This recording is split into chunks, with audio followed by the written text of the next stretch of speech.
Well, I want to welcome you all to our community conversations, February 22nd. And we're very pleased to have Georgina Tegart here. But before we start with her presentation, I would like to let you know what we are planning on doing over the next couple of months. Next month I'm not going to be here, but we'll have a presentation here at the library on the 29th. And that is going to be a discussion of the book, The Fall of Wisconsin, and what we need to do to try to restore the good things that we've previously done in Wisconsin to help people. So I hope you can come to that. My partner in crime, Margot Hecker, will be leading the book club on that. And we'll probably just have a big circle where we can just talk like the book club would. And then the next month, we're arranging a discussion of the governor's budget proposal. And he just came out last Tuesday about what he wanted to do for the state. So we will hopefully get somebody from each side, Senator Smith and Representative Moses, to talk to us about that and give us their perspectives. So that's the plan for the next 2 months. And then after that, we will probably have something by Steve Hawks' son, Bill. But I don't have all the details. I don't know if you want to give any details on that now or wait until later. We'll wait. We'll wait on that. Okay. So Georgina is the Executive Director of the Community Foundation of Dunn County. And we've, Margot, Steve, and I have had a wonderful discussion with her at the beginning of January. And I'm just thrilled to have her here to let us all know what this foundation does. And it's lots of ingenuity as far as how we take care of our people in our county. So, Georgina? Thank you.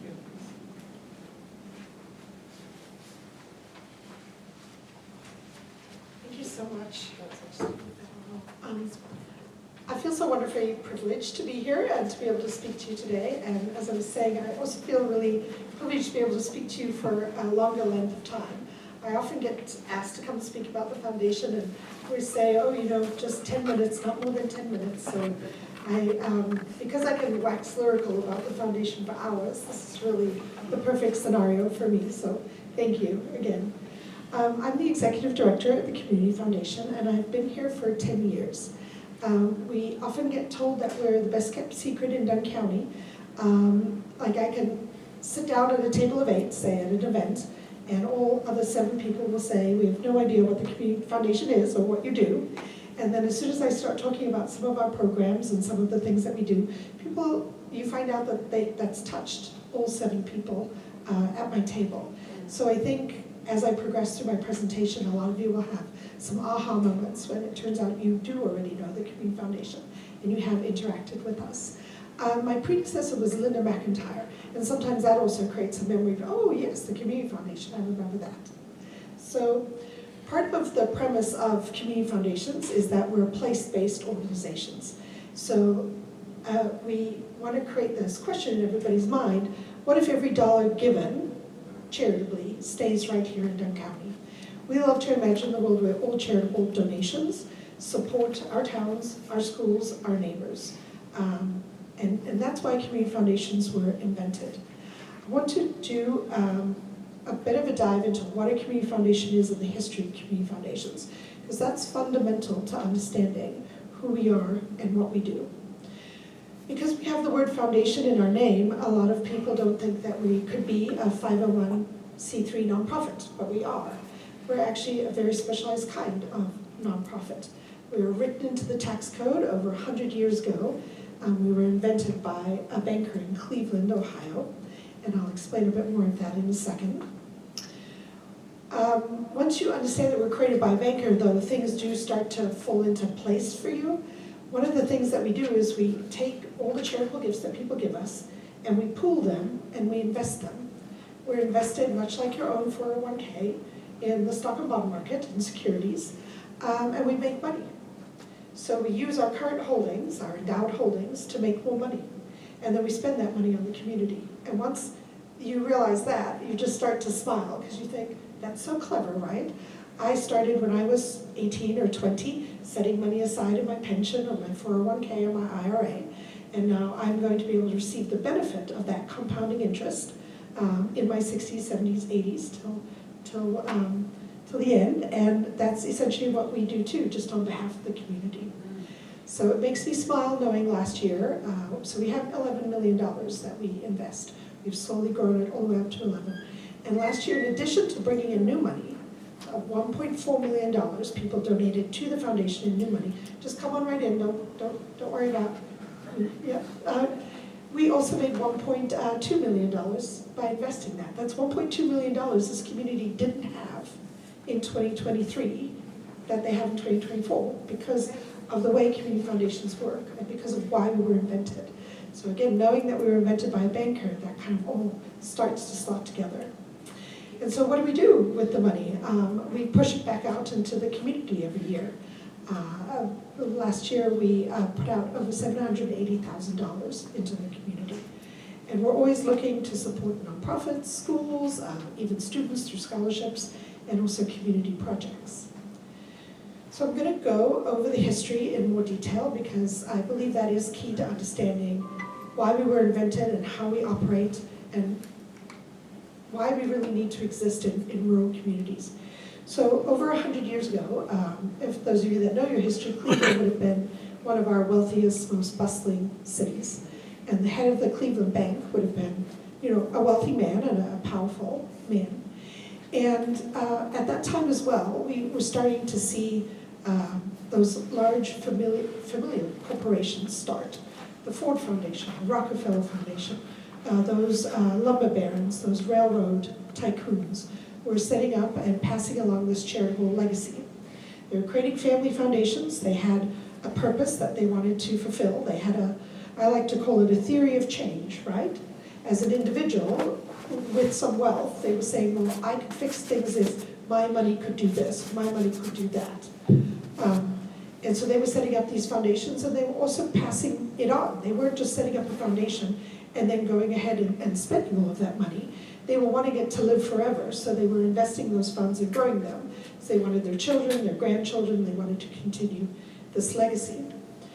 And the head of the Cleveland Bank, he was seeing this happen, he was seeing the good that was coming from it, and he was thinking, why can't a regular person also engage in this type of philanthropy? Now, I will admit, being a banker, he was thinking of people more like him, so there was a little bit of that element of wealth there. He was thinking lawyers, other bankers, people of means. We like to feel that we've democratized that a lot in the last 100 years. But that, at the time when he was thinking people like me, he wasn't thinking the Fords and the Rockefellers, but there was still wealth involved. As a banker, he was also charged with working on charitable trusts. So before community foundations, if you were to pass away and you wanted to leave a pool of money to be spent on the cause of your choice, you would leave it at a bank, and the bank would administer that. And once a year, they would cut a check out to the cause of the charity that you believed in. And he was very concerned with the inability of the bank to do anything if the person's will couldn't be fulfilled. And I mean that in terms of the actual document, but also their will, their desire couldn't be fulfilled. So if one trust was sending money to a Catholic nunnery and that nunnery stopped existing, he had no mechanism for then dispersing those funds. He referred to them as dead trusts. And they're sitting there and no one can do anything about them. This person wanted to be charitable, they passed away, and now we can do nothing to fulfill their desires. That didn't make any sense to him. He was seeing, indeed, some of these trusts actually solve the problem for which they were created. Cleaning up a certain area, getting children educated, doing all these things. But then, because the problem went away, now what does that trust do? So he imagined a couple of things. He wanted people to be able to come together under an umbrella. It wasn't that he thought your cause has to match mine. He said, no, your cause can be your cause. It's your passion. You care about this particular thing, and you think that you can make change by leaving money to it or by creating a fund. That I can still create my own fund and have my own passion and my own theory of change. So you imagine all these little funds, but under the umbrella of the Community Foundation. He wanted control by a local group of people to serve on the board because he wanted the ability for someone to manage it when the person has passed away and is no longer there to express their wishes, and if something needed to change. And he called that the use of variance power. It comes from the Latin cypre, and it basically means that a living, breathing, current board of directors is here to steward someone else's gift on their behalf. So he always wanted to, and when he was thinking about that, that's where he came up with the idea that community foundations should be what we call hyper-local, right? You don't want someone from, I'll just make a joke, Eau Claire, it's not that far away, but people still feel strongly about that. Why would Eau Claire control our money? It needs to be somebody that's here from Dunn County, that loves Dunn County, that knows Dunn County. That's who should be determining whether money can't work the same way anymore, and it should be changed. I'm going to give you some examples of the use of variance power. And then as a banker, he was imagining economies of scale, right? Because that's what they do in banks. Everyone has their own account, but you realize that your money isn't sitting in one spot all by itself, right? It gets commingled and pooled with other people's money at the bank. And then the bank makes money on that money. And so he understood all of that, and he thought, well, this is a really clever thing. Why do we apply it in the regular world? And you know it's a good idea to have a pension. You know it's a good idea to make investments. You understand compounding interest. Why wouldn't we do that in the charitable world as well? What's stopping us from doing that? And that's actually why I wanted the job.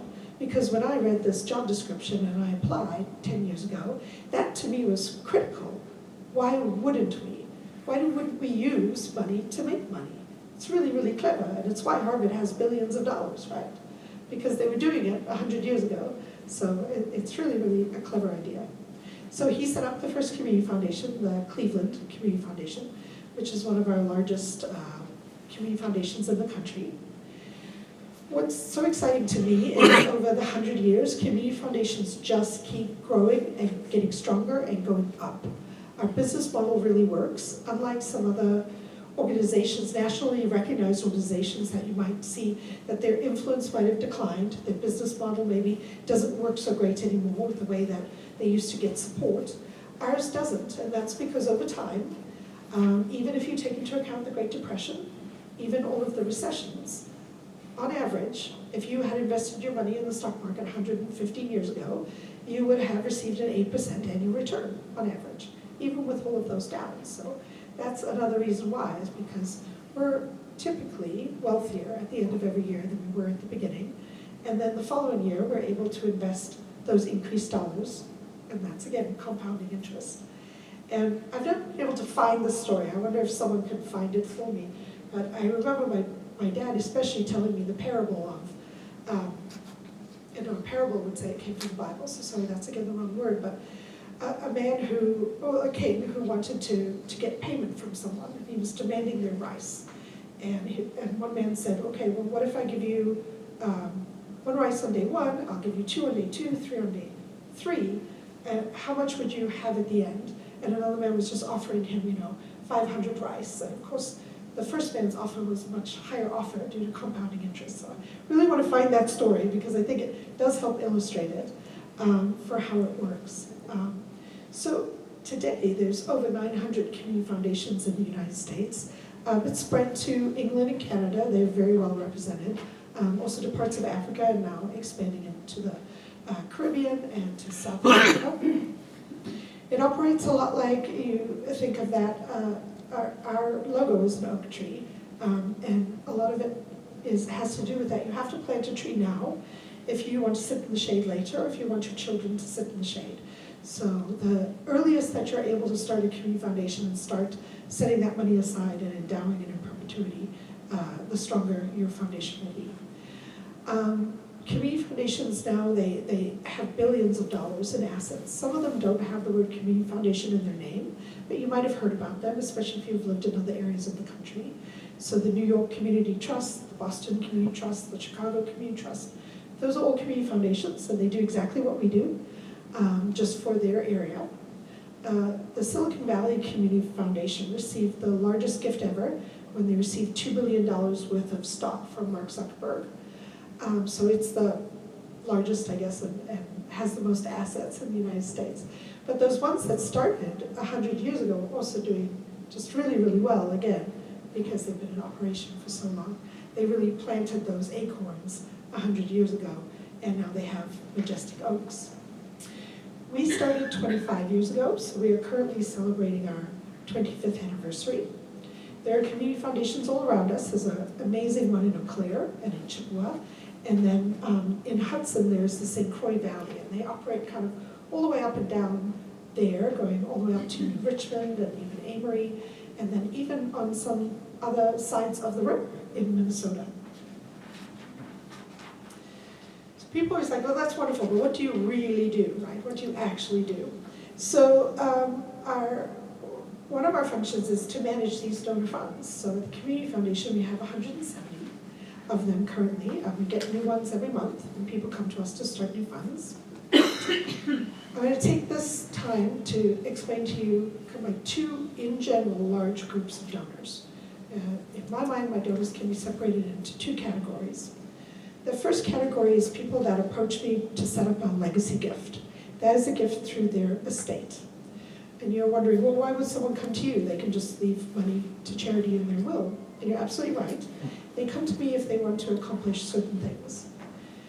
The first thing is if they want to do an endowment.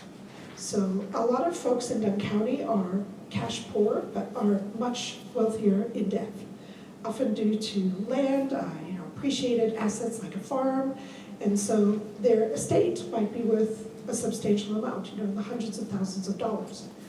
And they're thinking, well, I do want to give my estate to charity, or a portion of my estate to charity, but if I go ahead and give $200,000 right now to a nonprofit, that could be one and done, right? They could spend it. If I endow it at the Community Foundation, which means that that original gift never gets touched, never, ever, ever gets touched ever again, I can provide a steady annual stream of income to the nonprofit. Right? Because every year we would take a portion of that fund and we would send it to the nonprofit, and they could perform their mission. So people definitely approach us if they understand endowment and they think that that's something that I want to do. We've had donors expressly come to us, for example, and say things like, I give $5,000 a year. I write out 5 $1,000 checks at the end of the year. And I'm looking at my nonprofit that I volunteer for, that I've served on the board for, I know them really well, and I know that I'm a hard donor to replace. Because folks younger than me don't have the assets to necessarily give at the level I give. And so one of the things I want to do with my estate is to replace myself as a donor, to ensure that they're still getting my $1,000 gift every year. So we actually help them calculate what that looks like and how much needs to go into an endowment in order to send that $1,000 check every year.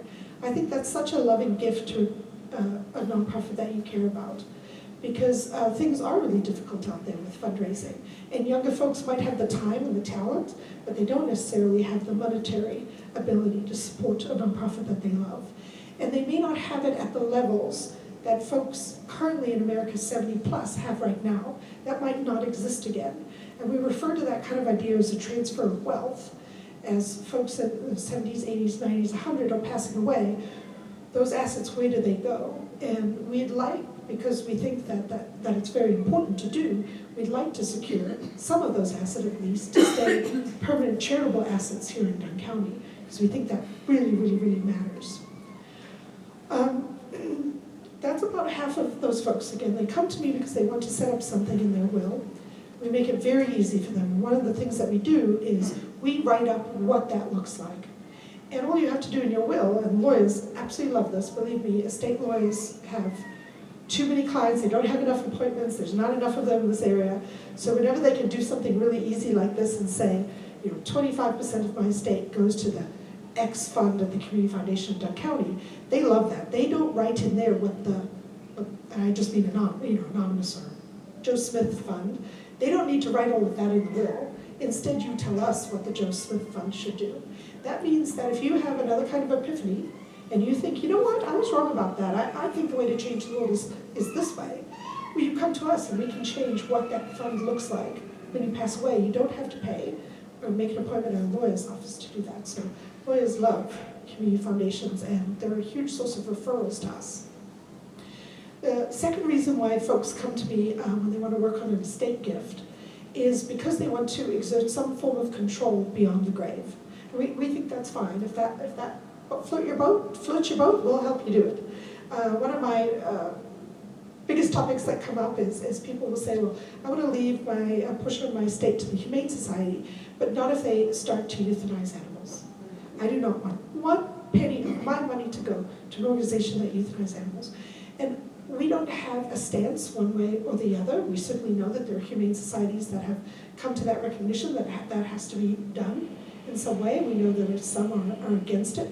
What we can promise that person, and this goes back to that idea of that gentleman where he said you need a living, breathing board of directors from that local area to run things, is we will keep that promise to you. Whereas if you just left the money to the Humane Society, and maybe not maliciously, right? People can lose records, people can forget things, you have a different board of directors, a new executive director, they can certainly forget that that money was had a control on it from the grave. But we never forget, because that's our purpose, right? That's right on there, to manage these donor funds, whether the donor is living or dead. The third reason why people approach me to set up estates through us is if there is currently no mechanism to do what they want to do. So again, that goes back to the gentleman in Cleveland. He was seeing these family foundations, and he was saying, that's really cool. They're actually like powerfully creating change because they have an idea of how they want to change the world.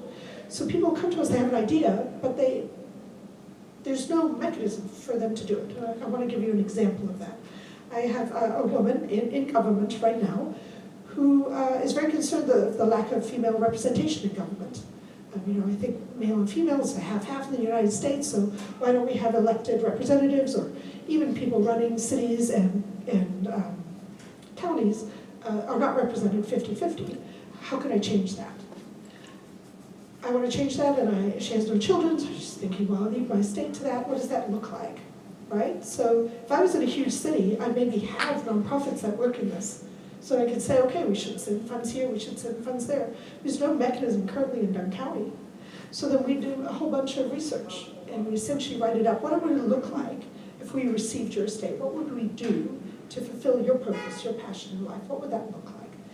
And one of the programs that we came up with that she fell in love with, because we looked at all different ways you can approach this problem, right? There are many ways. I researched it for many, many hours and wrote up a lot of stuff, but the thing that really connected with her is that there is a national program, a national curriculum, that you can do with graduating seniors in high school that essentially turns them into mini legislators. Towards the end of their curriculum, they're required to actually be visiting Madison in this context and be working with a legislator to present a bill, to get a bill onto the floor. And that's that curriculum and that experience, and this centralized, this national group who has this curriculum, they then monitor what these young girls go on to do, and they can show that it absolutely impacts their engagement in both local and state politics. They're much more likely to get involved once they've seen how the sausage is made, right? It's no longer this big mysterious thing. They can see how it works, they understand how it works, and they are now empowered to go ahead and do that themselves. So that really connected with this person, and now that's what their estate will go and do. But she could change her mind, right? So that's fine too. That's what we're there for. The other half of my donors are living, breathing donors. You'll recognize many of the names if you were to look on our website and take a look at the funds. They control those funds that they have at the foundation. And that's what's in your packet. On one of the sides is the in detail, all the 7 fund types that we have at the foundation. It can range from a scholarship fund, where it's for one of your loved ones, and you want to get someone to win the scholarship that exemplifies the values that your loved one held in his or her life.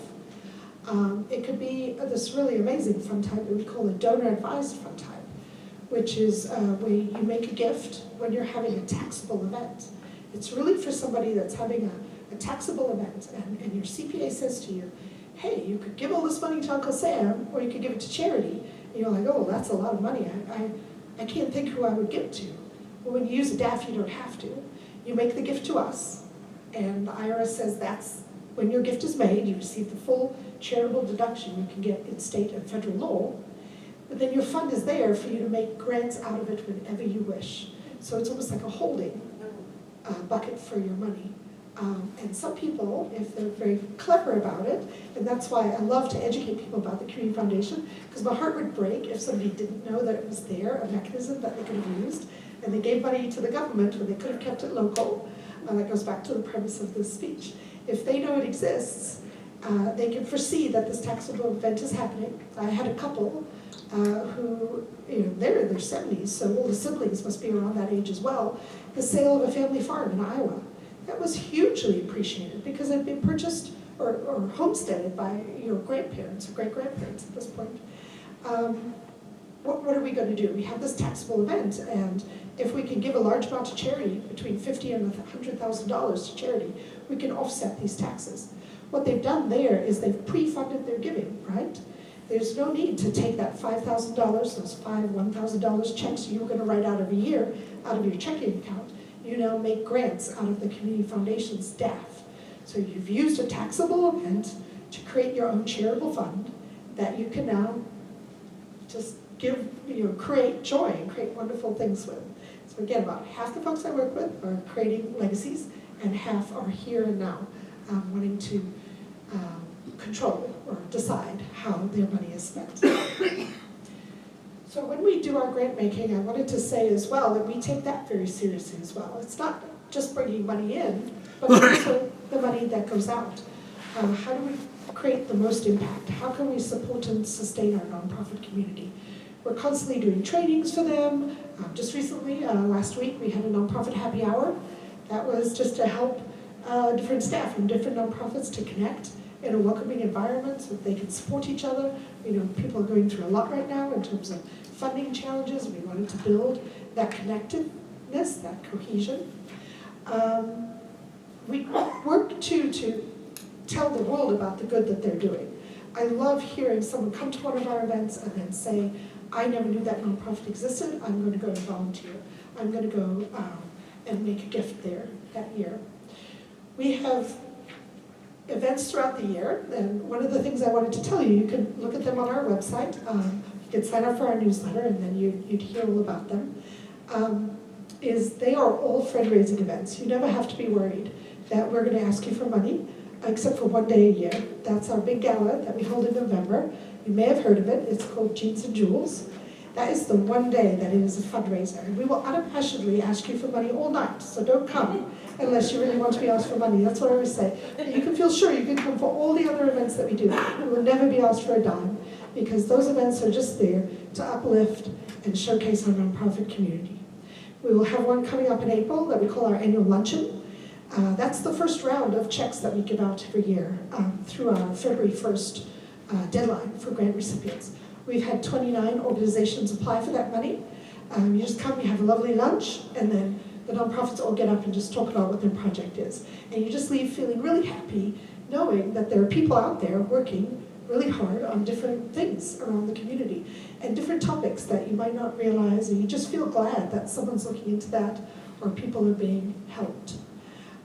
We have an event in the fall called Evening of Gratitude. It's kind of the same thing, except we do it with wine at a vineyard. And we give away our next big round of checks. And we have a lovely event in the summer that we call the Legacy Tea.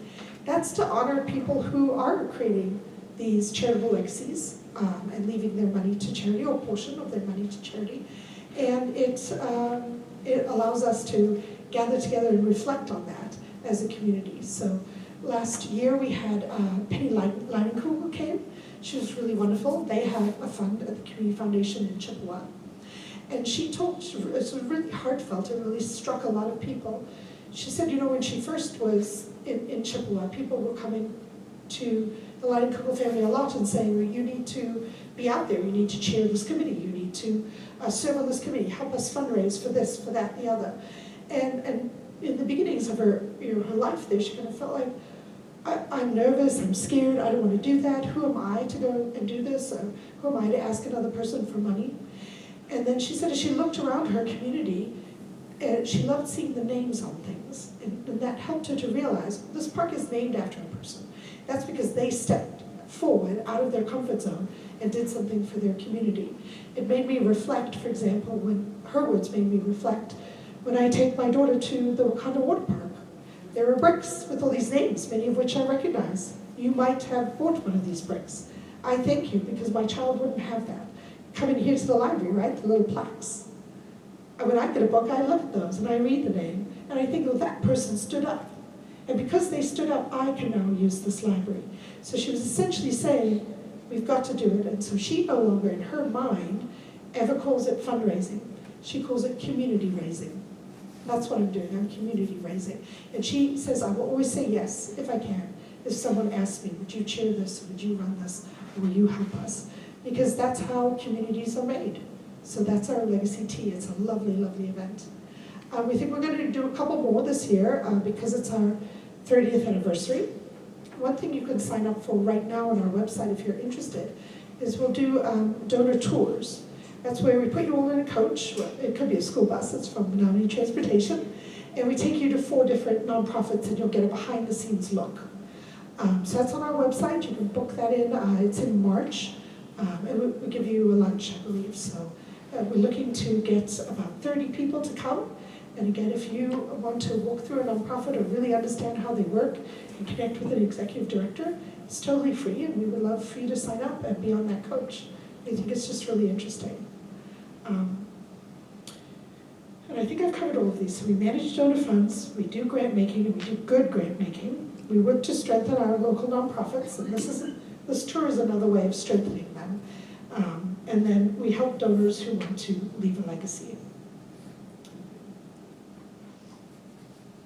One of the ways people always say, well, should I be a part of the foundation? How can I be a part of the foundation? The first one on the list is start a fund. That's absolutely not the only way to be part of the community foundation. It's certainly something that we would love for you to reflect on. It could be right for you. One of the great joys of our life is helping people find these magical moments where they can help give their money away. And so I'm thinking right now of Susan Turin. She's really wonderful. She used to own a bookstore downtown. She started a donor-advised fund with us, and part of her job is to connect her to causes that matter to her. And her particular cause was the migrant community, or really any community member who might feel othered, I guess. And that was just her cause. She wanted to say, okay, could I do anything about that in my small way? Well, I think of the things that she's already done with that money. She funded 6 months, and again, we put her in touch with all of these special projects. So that's why I'm trying to say, you think maybe a fund isn't for you, but maybe it is, because see how we help Susan.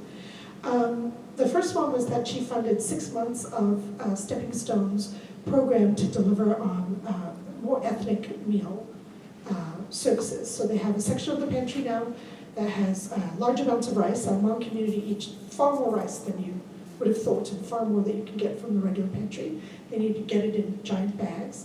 There's sections for the Latino community, so you just have either fruits, vegetables, or other things that you need for more Hispanic recipes. So it's just been carefully designed to support members of our population. It could be different. She also supported the Hmong Friendship Center. That's something that started about 5 years ago.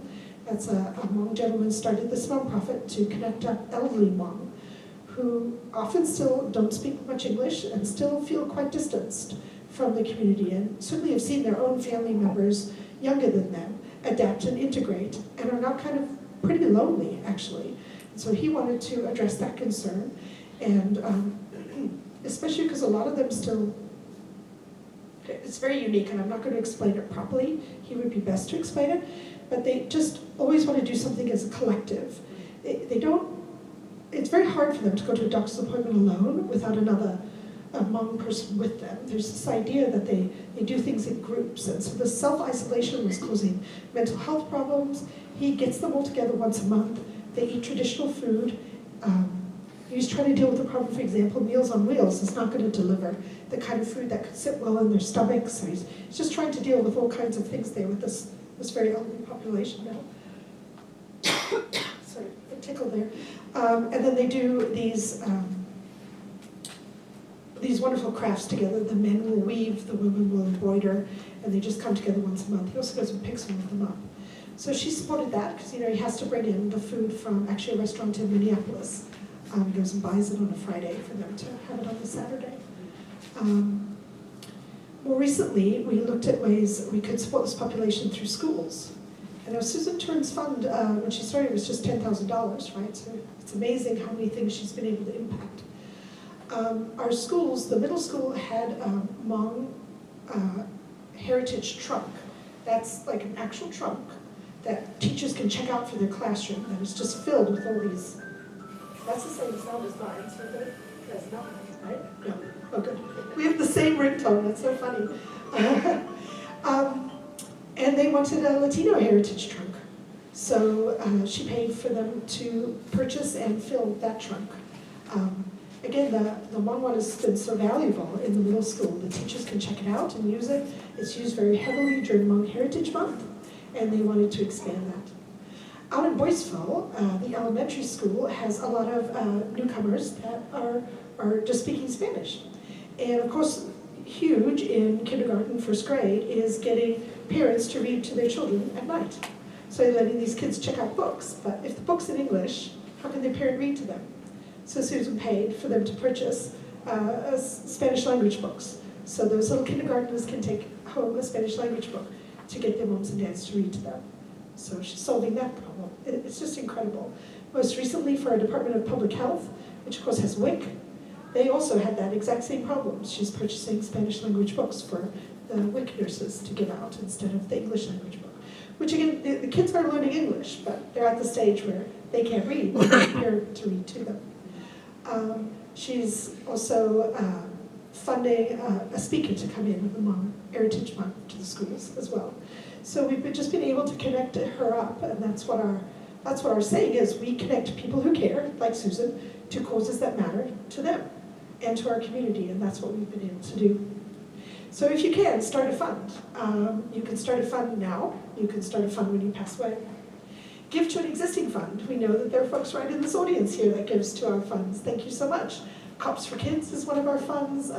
Again, a lot of projects around the community you might not realize stem from the Community Foundation, such as the hanging baskets that you see downtown, all the way to, if you haven't heard of our diabetic care vouchers or cancer care vouchers, those are just such a miracle. You can just walk into a pharmacy and walk out with your medicine. You don't pay. You do submit a form to us saying, hey, I certify that I can't pay for my medicine, but there's no other barrier to receiving medicine. $500, up to $500 per voucher. You can use them twice a year.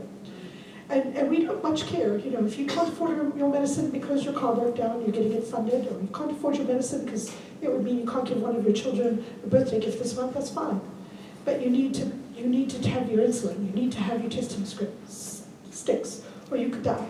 So that was set up to basically say, because this is a really defining illness and you could lose your life, this couple actually lost their 20-year-old daughter to insulin shock. So I want no barrier. I don't care if someone defrauds us, but I don't care, because one other person's life would have been saved by not placing a single barrier up. So again, they can just walk in and walk out with their medicine in 3 different pharmacies in town. So you might very well know people who've benefited from our programs, again, not realizing it's us. The other thing you can do is join a giving circle or start a DAF. That's where you pool resources with others to make a big difference. A lot of our DAF holders, again, that refers to donor advised funds, and they're all in your packet if you want to read more about them. A lot of our DAF holders do collaborative grant making. So let's think about it. One of my very first things that I had to do when I first moved to Menominee was the Bridge to Hope, when they still had all the different houses before they had a proper shelter. They had a furnace go out right before winter. So what does that situation mean? It means they must empty the house, right?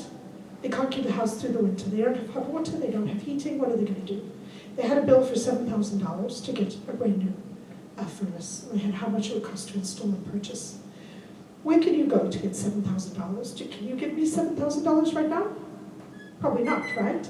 They could launch some kind of campaign online or all different ways, but they could be not successful. It's an enormous amount of work to cut through the noise and reach people.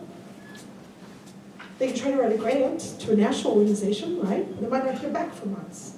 So that's 3 families, 3 women with children that have to be ejected. And we know that before they got their new shelter, about 300 families per year were turned away due to lack of space. But your local community foundation, they can push that request out to all the DAF holders. Again, a DAF holder made a gift when it was tax-wise to make the gift. Now their money's sitting here, so it's already been given. So you tell them, okay, here's this huge need. If just 7 of you contribute $1,000, you purchase the furnace. As it happened, it only took 3. 3 immediately offered $2,500, and we had an answer for her before the end of the day. That's why hyper-local giving matters. That's why everyone having a local community foundation matters, because it's local money here locally that can be dispersed when it's needed, can be granted when it's needed. So again, joining us in a DAF, that doesn't mean you have to contribute huge amounts of money. It means you can be a collaborative grant maker. You could wait for a project to come up that's going to interest you.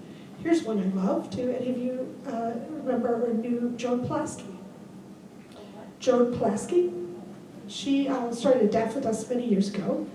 And during the pandemic, I got reached out to by Literacy Chippewa Valley. They wanted, the jail was quite locked down during COVID, and people had to spend a lot of time alone. And she wanted to start an all-women's book club. And so she just needed $700, and she really believed that it would impact their mental health in a really positive way. And one of Joan's concerns is mental health, and immediately she said, that's my grant, I'm paying for it, here's my $700 out of my fund. She's since passed, but that still is right there on her fund saying, I care about mental health causes. We had an elementary school teacher reach out to us to say that even elementary children are struggling with their mental health. And she wanted to purchase this unique, or several of these unique objects. It's shaped like a turtle, or it is a turtle, I guess, and it's got, like, I think a heartbeat and some breathing, so the kids, if they have their arms around it, it kind of paces them to breathe, and then all the things on their shell, if you press into them, it'll start a meditation for the child, and so they could just sit there in a safe space, hugging the turtle, and they can listen to different meditations that will bring down their anxiety. The makers believe it helps with depression, anxiety, and just in general, learning to manage your emotions. And she just wanted to purchase a couple. Every year we put the amount in the fund that it should have based on, it's an endowed fund, meaning you can't spend the principal of it, you can only spend some of the earnings. So she has a gentleman living in a totally different state who she said, you're going to be my successor. I passed away now, but I want you to manage my fund. And when he saw that, he said, not only do I want to buy the 3 turtles that she wants, I'm going to give her extra money that I have available this year for her to purchase more, for her to purchase add-on kits. Imagine the joy when I got to make that phone call to tell the teacher, not just have you been funded for what you asked, but we're actually giving you more money, because we really love what you're doing. And you're getting it from this fund with this person that just truly cared about mental health and its effects on people. So that's another example of how DAF works. The last thing I have on here is spread the word. If people don't know about us, they can't use us. And I always think about, not coming from the Boyceville area, living in the Boyceville area. I've only been here for 10 years. But I have a very special fund holder. Him and his wife, his name is Clarence, his wife Hazel. They were cucumber farmers, and they even managed that pickle factory that was there for the longest time before it went out of business. Hazel passed before him, but someone called Maine Gale, maybe some of you know her, she used to visit with him, to check on him. She was part of one of those groups where you would go and sit at the kitchen table and say, okay, do you need help bringing your groceries? Do you need me to run a load of laundry? That kind of thing. And she knew about the foundation. She told him about it, and he elected to leave his entire estate to Boyceville through the Community Foundation. And it gets back to what that gentleman in Cleveland was talking about, right? He's passed, and he's been passed for over 20 years. He cannot comprehend the things we're spending money on, because 20 years ago, I would never have thought about it. One of the things that we purchased for Boyceville on the advice of Andy Ham, he's huge into Science Olympiad and math and science, pretty famous in Boyceville at least, was a 3D printer for Tiffany Creek Elementary School. And this was before even 3D printing was as huge as it is now. But the idea being those kids, when they graduate, might very well go into jobs where 3D printing is the norm, like in prosthetics or just all kinds of things. I guess they're going to start 3D printing houses. And so putting it in the elementary school is a wonderful way for kids to just assimilate that technology and not think of it as new or different, but more that this is just a regular part of life, that I can sit down at a computer, frame up an image, and then have it be produced and built by this printer. So I didn't know 3D printing was going to be something in 20 years ago. I know he didn't. So that's where a living, breathing group of people matter to steward a gift. Because what he asked us to do is do whatever Voiceful needs now. Not do what it needed 20 years ago, or what I thought maybe it needed. That's the greatest gift of love you could give, is an unrestricted gift to your community, and say, I'm going to rely on this living, breathing group of Voiceful residents to determine what Voiceful needs now. If Clarence Heckle hadn't received that information from Maine Gale, that gift of $147,000, which was his estate, wouldn't have existed. We wouldn't have grown it to over $220,000, and we wouldn't have given away the $75,000 that's already given to Voiceful. None of those things would have happened without spreading the word. So that's where I put this on the list, how you can be a part of our organization. One of the things I wanted to end with was, I hope if this link doesn't work, I'm going to open it a different way. There we go. This is something I wrote towards the end of last year. We actually sent it out under the premise that Christmas time involves a lot of lists, right? Writing down grocery lists or gift purchasing lists. And this list is one, we think, one of the best you'll read all year. I'm just going to make it larger here. I'm not going to speak about each one, but I hope that they're short enough for you to read. I just picked 30 different ways our grant making made a difference in 2024. So we gave grant to Stepping Stones for $5,000 for volunteers to purchase and rebuild that entire playground at that house on Broadway. Here's the Guarding Against Cancer pharmacy vouchers. I'm going to let some of you read some of these. We give this money directly to therapists at the Department of Human Services, so that they can give their client whatever it is they need right now. We just say, right now, what does your client need? Let's give it to them. We don't ask for forms to be filled out. Again, it's this reduction of barriers idea, and the fact that the therapist is the one that best knows how to support our most mentally ill.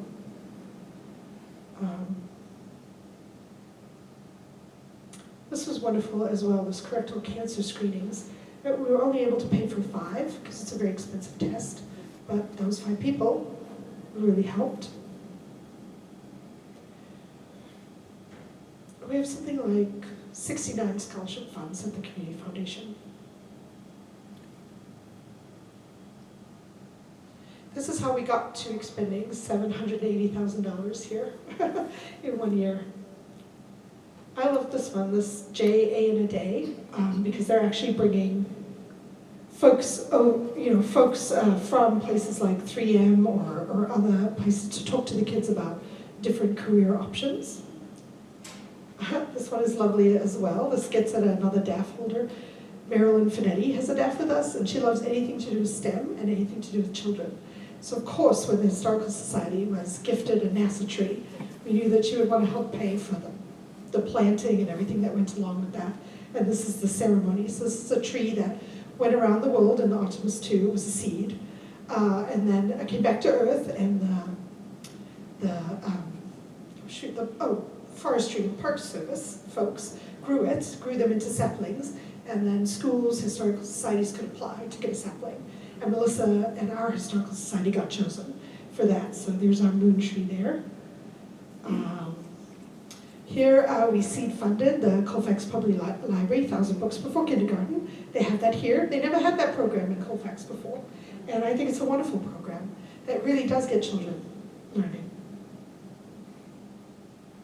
This was pretty cool. This Colfax, her name is Amy, this counselor. How do you get a school-age child who needs therapy?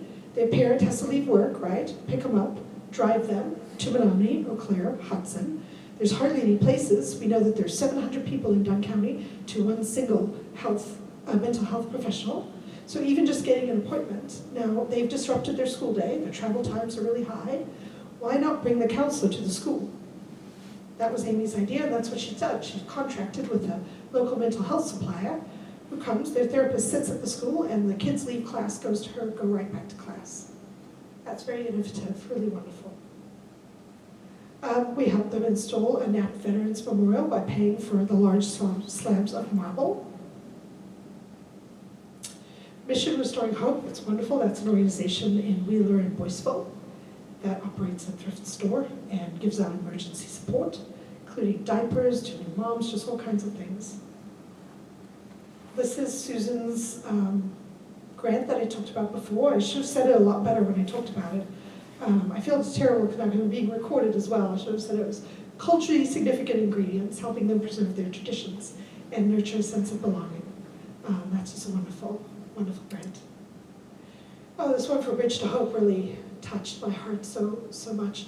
I didn't know that in their new facility, they didn't have shelving or cupboards in the rooms.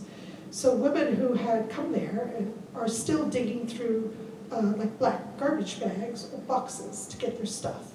And I just see that as so re-traumatizing, the potential for being re-traumatized. Every time you want a piece of clothing, you have to remember that you had to give up your home and come here with just what you have in this bag. So being able to install the shelving, I think that just really stuck with me. So being able to do that is really wonderful. We run the Home Sweet Menominee program. Literacy Valley, Chippewa Valley does amazing work in our jails. So this particular one, I believe, was to help pay for the GED. So the folks in jail still have to pay for that fee themselves otherwise, and they can't always. We have this really cute fund called Watch Us Grow, which is for kids 4 and under. And so this year we spent it on the Dolly Parton Imagination Library, where every child who is signed up by their parent gets a book once a month, from when they're born to when they're 5 years old, and they get their book to graduate and go to kindergarten. So by the time they're 5, they have this beautiful library of books that they can celebrate and pass on. And there are children who have no books. I mean, you can't comprehend that, I'm sure. I know my house is full of books, your house is probably full of books, but there are children, it's just not a thing for their parents. So this puts a book into their hand every month. We helped the Wisconsin Foster Closet there. I know that I'm almost out of time where I want to go to answering questions, so I'm going to go a little faster and let you read these. But we worked with the Menominee Theater Guild, really a lot on their children-based programming and making it accessible to everybody. We set up 5 scholarships for the YMCA Camp Pepin for Dunn County students. We didn't want your inability to pay to be a reason why you couldn't experience this wonderful, very, they just do so much leadership development with the kids that are able to attend those camps. We've been working on restoring those wonderful stained glass windows at the Mabel. We also hold the fund for murals in Menominee. If you haven't heard about that, that's where they want to bring 200 artists together to create 15 different murals in just 5 days. So it's a huge community project. You'll hear about it. It's going to come, it's still a couple of years away from when it comes. And you can donate to that fund through us. The name of the group that does it is called Wall Dogs. You might have heard of Wall Dogs. We worked with Landmark Conservancy for an intern that actually works with 7 different environmental groups. In food security, we help Wednesday's Table with their commitment to deliver 200 free meals each week. And we help them either with brand new kitchen equipment, I believe that one was for. Rotary Feeds packed many meals. That's a fund at the foundation there. We also supported Project Sam. They came to us and said, sometimes we're not able to get what we need in that weekend backpack program from Feed My People or through donations, because it's real specific what needs to go in that backpack so that children can access that food, not involving a grown-up. I know we don't like to think of that, but that's what that backpack program is, right? The child is empowered to feed themselves with the bag of food they get on the Friday, so they're not hungry throughout the weekend. You can't put a can of beans in that bag. That's not helpful. But if you have to go and buy those things, even at Costco or Walmart, the expense is so high now, so if you can't get them any other way, you have to go and buy them at retail prices. So we topped up that program so they would have enough money to do that. And then just the last one is us, it's philanthropy, because we're celebrating our 30th anniversary. So that gives you just some sense of the range of our impact in Dunn County. And I only have one more slide, and then we'll go to questions. I just wanted to reiterate why we matter in rural communities especially. We keep philanthropy local. We're a $12 million organization, so without us, millions of charitable dollars would have left this area. Because we're going to grow that $12 million to be even bigger, because we operate in perpetuity, that's many, many more millions to come. We fill funding gaps, just like you heard about the Bridge to Hope. Small nonprofits might not qualify for national grants, and sometimes they literally can't wait. We invest for the long haul. We want to be here forever, and we adapt to this community as it changes and as the needs change. And then we match donor passions with very real community needs. We link people together. We don't just raise money, we raise communities, as Mrs. Lyon-Cool said. And if you can find any small way to join us to ensure Dunn County thrives, not just today, but for generations to come. This is my email address and my phone number. And if you take a packet home with you, on one side is going to be all the different funds that you can create if you ever want to start a fund at the foundation. Or if there's someone else in your life you want to give this packet to. And then on the other side, it talks about all the different assets people have used to create funds at the foundation. Because people might not realize you can use a non-cash asset. You can use something like your qualified charitable distribution in place of your R&D. The wildest things people have given community foundations. I know an NFL team was given to a community foundation and then sold, and then that money was put in a fund. You can give land to community foundations. There are community foundations that actually have farm managers that farm land, and then whatever crop, when it goes to the granary, is that the profits actually put in your fund of the foundation. So all kinds of ways in which we can serve someone. And again, if you're the right person to have that packet, you can make an appointment with me right on our website. You can just call up, we'll go for coffee. Promise I won't talk to you for 4 hours like I did at the last lunch I had. But you don't have to even be ready to start a fund. You just want to know more. We'd love to connect with you. Or get it in the hands of someone you think. Be a Maine Gale and get it in the hands of someone you think might need it. Someone, often Clarence and Hazel had no children. So if there's someone like that in your life and you think they might want to make a wonderful contribution, we were so heartened in the news. Did you see that $1 million gift someone made to the St. Croix Community Foundation for his local high school? He was a 3M employee, didn't have kids, and true Midwestern soul, lived humbly his whole life. Didn't spend it on toys and wanted to leave it to his community when he passed away. So if you know someone like that, tell them about the Community Foundation. I wanted to leave enough time for questions. I know usually just half an hour is left for questions, but I wanted to leave a little longer because community foundations can be so complicated.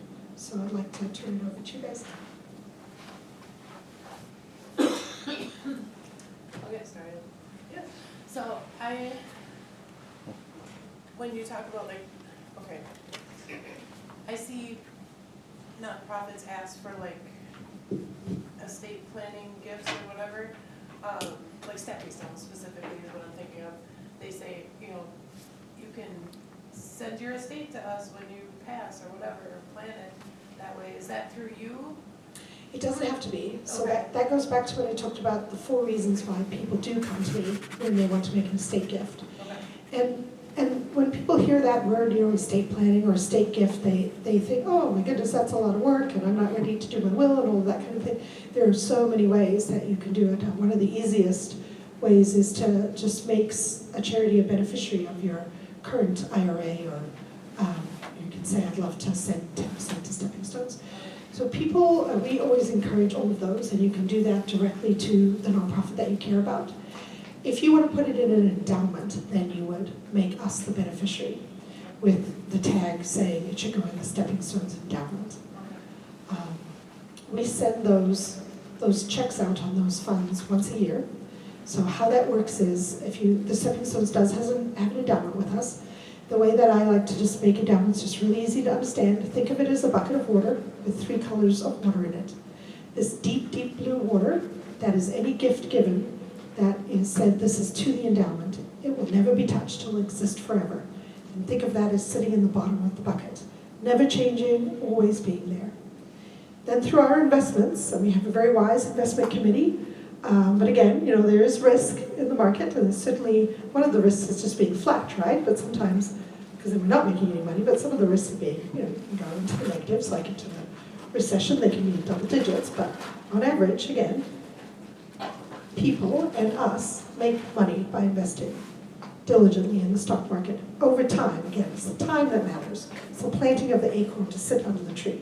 You won't necessarily make money if you put money in today and won't need to take it out next month, just over time. You can think of the medium blue water that's sitting on top of that dark blue water as those, we use the term accumulated earnings. Over time, that's going to go up and down, right? In a bad year in the stock market, it might go down, it might pop right back up, it might kind of wiggle up and down during the year, and last year, like I said, we ended up growing by $1.1 million in the market there. And then you can think about the top, this little light blue line is what we're taking out and giving back to Stepping Stones every year because of the endowment. We don't take out everything we made, because if we did that, if we did 15% last year, we take 15 out, that is not going to increase that medium blue water that we need to be able to float up and down, such that if your fund has been around long enough, even with the recession, it wouldn't get all the way down to that deep blue water. Because we still want to cut that check when the market isn't doing great, right? We need to still cut that check. So that check is for 5% of the net assets of that fund. And every year that 5%, on average, will be higher than it was the year before. And that's how, when I spoke about Clarence Heckle's fund, his fund has much more money in it than it was when it started. It started at $147,000. It has well over in excess of $200,000 in it now. And we have also given away $70,000. The fund grows because we leave the excess earnings in there every year. And on average, it works out for us that it grows at approximately 8% per year if you were to average all of them out. And we're still able to give that 5% every year. So that's how endowments work. So if you wanted to put it into the endowment, you would have to name us as the beneficiary. Next question. Yes. If you had an individual that needed a great amount of help, I'll give you a real example. We had a person that had Parkinson's and had to go into a wheelchair, and he needed his house modified with a door out of his living room and a ramp so he could get in and out, and he could still drive, but he had to get in and out of his house. Would we be able to somehow go through the foundation to get him help? Because we ended up paying for Such a sweet person. for the remodel. Yeah, you've asked an extremely complicated legal tax question, and the answer is unfortunately no. So the IRS takes charitable gifts to individuals very, very, very seriously, because of course it can be rife with fraud. One of the easiest ways we can give individuals money is through scholarships. What you're talking about would probably be more akin to having some kind of. So what the IRS is thinking about is they're thinking that there's this idea that you could choose who you're giving it to. It could be favoritism, and it is not charitable for one neighbor to help another neighbor. That is not charitable under the IRS. It's very giving of you, but it's not charitable. The only way that that kind of support becomes charitable is when it's set up in advance, such as a disaster relief fund. People often say, well, what if someone's house burned down? Could I give them my money? Would that be charitable? No. You could have given your money to the Red Cross, and then they will help that person. But you cannot know the person you're supporting and want your money to go directly there. In fact, you shouldn't even be able to name them. So we'll sometimes have, community foundations often have corporations come and say, well, I want to set up a fund so that if any of my employees experience this, I want them to get money. I want that to be charitable. And the IRS says, yes, it can be charitable. It can be charitable if you set it up in advance, if you make access to it equally amongst all your employees, and if you have no power over what employee gets it or not. You place it in the hands of another group of people, much like we place scholarships in the hands of a committee. So you have to have distance between your gift for it to be charitable and the recipient. So again, if we had that existing fund at the foundation, that gentleman would have been able to apply for it. And I think I've just explained that we're huge tax nerds at the Community Foundation. We love reading tax law. We know a lot of it. We're not as good as lawyers. Obviously, we always refer people back to their lawyer, but we know a lot of it so that we can talk to people, because it's not the first person, you're not the first person who's ever asked me that question. Do I wish that Dunn County had that fund? I do. And so if someone wanted to start it, I would love to sit down with them. Again, there'd have to be an application process, and a group of people, not the donors, need to choose the recipients. And it needs to be done in a really above-board manner for it to be considered charitable. By the IRS, I still consider what you did enormously charitable. Americans are the most charitable group of people on the planet. We actually can count that. We assess it. It's called the USA Giving Report. And they give billions of dollars to charity over the years, much more than any corporation or any government. You guys are just wonderful. What I would say is if you called me on the phone, and I wasn't at this presentation, you just called me on the phone, I would go one step further. I would have, because of our knowledge of the nonprofit community, because of how many nonprofits we speak to a year, we pretty much know what they're all doing, and I would have put you in touch with a nonprofit I believe could have helped. From the Habitat for Humanity, who does some of those kinds of things in people's houses. The Lions Club have built so many ramps for people and done all kinds of modifications. Just 10 lions just come to the house and just do it. And there's a third organization I'm thinking of, which I believe is called Staying Put. And one of their missions in life is to make sure people can stay in their homes even after something happens to them. So I would have found a list of those organizations and gotten you their emails and their phone numbers. And that's why I ask anybody, if you ever have a question like that, just call us, because we'll try to help you however we can. And then you might not have been out your money, although that's wonderful for what you did. Wonderful person. So that's another question people have had. Yes.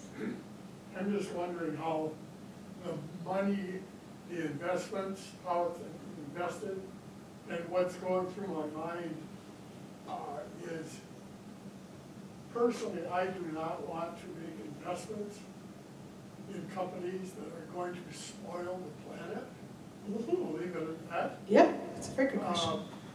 Do you invest in those sort of companies? The ones that are not, or the ones that are. Or do you invest in oil companies?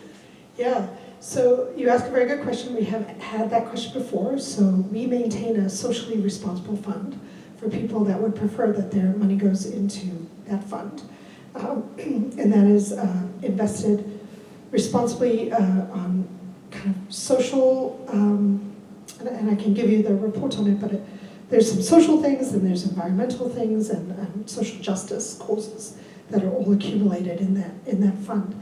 Now that fund does not do as well as our main fund, which does not have any of those restrictions on.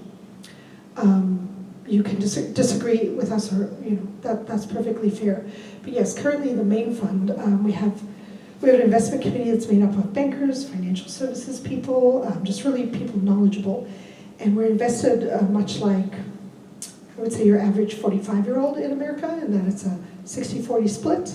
We want to just achieve that slow but steady growth of 8%. So we're not investing in anything that's super high risk, but neither is it socially responsible, which is why we started that other investment pool. The socially responsible fund does not give as good returns as the main pool. So, and you can at any point in time come in and we'll just print you out exactly what our funds are invested in. You can see that we're completely transparent because it is the community's money. I'm going to get to you next, but I do want to say that you're not alone, and there are many community foundations that have, and they have hundreds of millions of dollars, and so when they morph their main investment pool into a more socially responsible type of investing, they're able to achieve the economies of scale that I think can get the return up to what they were seeing with their regular investments. So it's a movement within the community foundation to do that. There are definitely people that care. We're so small, we just haven't been able to make that jump. But it's okay to criticize us for that. And certainly someone who wanted to could could come and either speak to our investment committee as a group, or I would give them a letter from you or a memo, and they could respond to that directly, and they would be much more qualified than me. But I do feel what you're thinking about, and we could offer it to you on an individualized basis, but no, our main pool of $11 million is just invested in pretty regular funds that you would have access to yourself through your financial advisor or your own investment portal. So that answers that question. Yes. Okay, I just wanted to add a follow-up question to Steve's. Yeah. Okay, so traditional stock market annualized returns 8%. Okay, socially responsible and annualized returns, what is the income? Gosh, oh, I'd have to go back and check. I'm so sorry. I feel like on the years where I've really paid attention, I feel there's often a 3 to 5% Okay. difference. Okay. And that's large enough to be meaningful to us that we're not willing to do that to our main pool where we need to get at that 8%. Yes. Because if you're expending 5, your growth is going to be so much lower in those funds. Because Yes. that medium water is going to be smaller, and you're still taking the 5. Okay. Like I said, I know much larger community foundations have definitely done it. And not just divesting from oil, but there are other things that people feel they shouldn't be invested in, because if you're putting your money where your mouth is, that means you're supporting what you're invested in. So I totally understand your point, where you're coming from. Exactly. Okay, thank you, George. Sure. One more, I have to leave, but I wanted to say, I did find the story, the parable. Oh, thank you. It's Can you email it to me? I emailed it to Lorene, Okay. and it's called One Grain of Rice, and Okay. it's listed as a fairy tale. As a But, fairy but it is a lesson for the kids. There's like instructions on how to teach the kids how to do Okay. investing, so but I have to leave. So Well, you guys have. Bye. I think it's that fairy tale. It just what we already know. If you start your retirement fund at 20, you're in a lot better shape than if you started at 60, right? So, right? What's another question? Yes. I'm wondering, how are the administrative costs managed? Sure. So we charge a fee to every fund, which is common throughout community foundations in the United States. We believe we deliver, wonderful service for that fee. That fee is also part of paying it forward, because if I'm not here to sit down with someone who wants to leave a legacy, my lights aren't on and my door isn't open, and I'm not, educated and can discuss their will with them, then that money doesn't have a chance of staying locally or coming. So you're paying for the current services that you get as that fund holder, and you're paying it forward for us to do things like the nonprofit strengthening events or trainings and all of this legacy work. And those fees range from 2% for the funds that take the most work. You'll laugh here. There are scholarship funds. It's actually really hard to give these kids money. It's really hard to get them to fill out applications, turn them in, and then come back and tell us where they're going to school and get their transcript and get their student ID. So that actually takes quite a lot of staff work there. So we have to charge a little bit extra there. We wish we didn't. We would like to see all of our fees go down. So it goes from 1% to 2% that we charge. That's for all of our services, including investment services, all of the support that we give the fund holder. That accounts for roughly half of our budget. And our budget is around $200,000 per year. That accounts for about half, and then the other half is what we raise at Jeans and Jewels. So that allows us to do our work. So that we do at the gala at Jeans and Jewels. So that's why I was saying before, we unabashedly asked you for money at Jeans and Jewels. But we always say if you don't want to be asked for money, don't come to the gala. One of the really, to you putting your hand up there, one of the really fun things we do at the gala, if you're into this, is, and people are just such givers in Dunn County, I feel so blessed. And I can't help but cry during dessert dash, those cries of happy tears. 36 bakers bake desserts for us. We put them at the top of the room in this big room at Stout, the big great hall. So they're all lined up. And everybody has an envelope at their table, and they stuff it with money and checks, however much they want. And we pick up those envelopes, and we put them in the order of the amount that's in the envelope. And one person from that table has a table flag, and they line up at the back. And we call their table numbers out in sequential order, and they run to the front and stab their flag in the dessert of their choice. So you can imagine it, people are yelling and go, go, go, because they really want a particular dessert, and the home bakers have gone all out on their desserts. So they're also thinking, is someone going to pick me? So it's kind of fun. And when we first introduced it, we raised $12,000 in 15 minutes. We couldn't believe that. But now we're up to $25,000 in 15 minutes is what people stuff in the envelopes. It's just amazing. And they get to bring the dessert back to their table, and that's what they eat during a live auction. So we do try to make our gala, we think it is the most funnest gala in town. You're sure to have fun if you come to it. So, has anyone been? When is that? We do it on the first Saturday in November every single year. We're so big now, we have to be at Stout. We sold out last year, 36 tables. We think we'll sell out again this year. What's it cost for a Tickets are $90 each, or $160 for two. A lot of our tickets are not purchased, they're from sponsors. So we almost sold out the room last year just on sponsors who their sponsorship came with tickets. So it can also be good to get on a sponsor's table if you know somebody. One of the organizations that's sponsoring.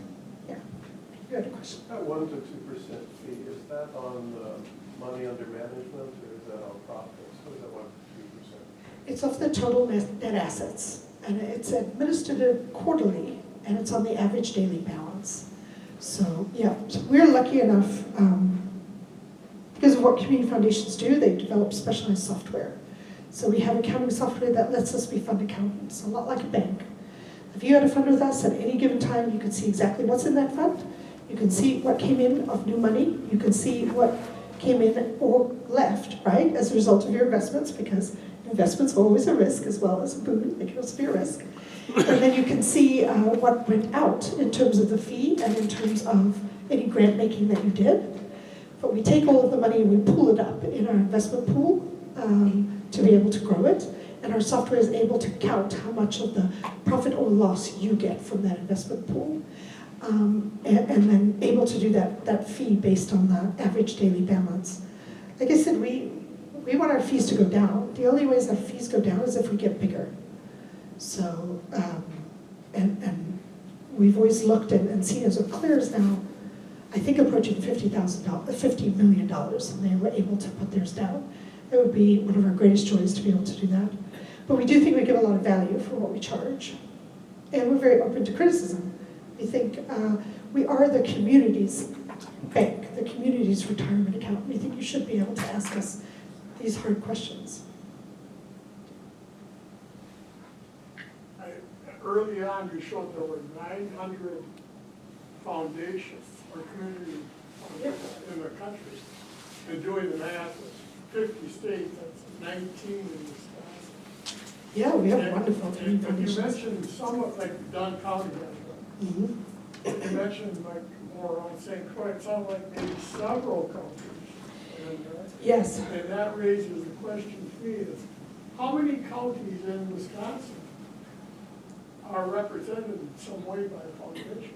Any idea? Yes, we have between 40 and 50 counties, right?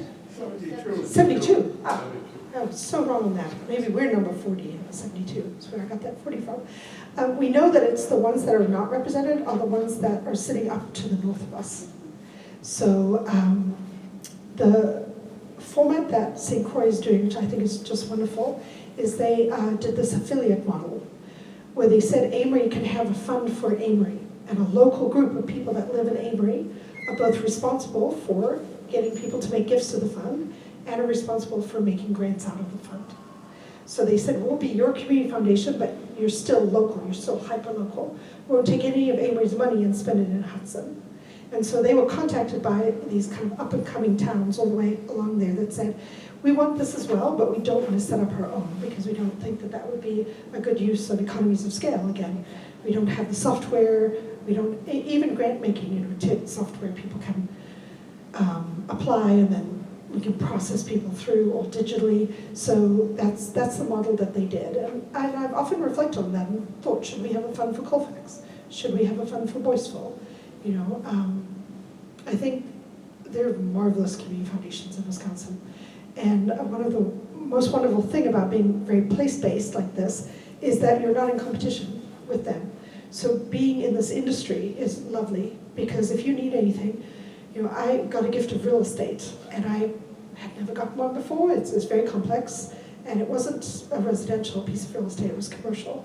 So you do get into all kinds of things there, of environmental reports. What if someone's buried, bad things under the ground here? Should I really accept this as a gift? Would it be a millstone around this community's neck if I did that? And I reached out to Oshkosh Community Foundation, who takes so much real estate. They're processing real estate gifts all the time. And they sat on the phone with me, they shared all their documentation. It was really, really wonderful. Everyone's just so giving because we're not in competition with anyone else. I would say something that we have done with our general funds, and I hope that the community agrees with us on this, is that we have given to border communities of Dunn County who are not otherwise represented by a community foundation.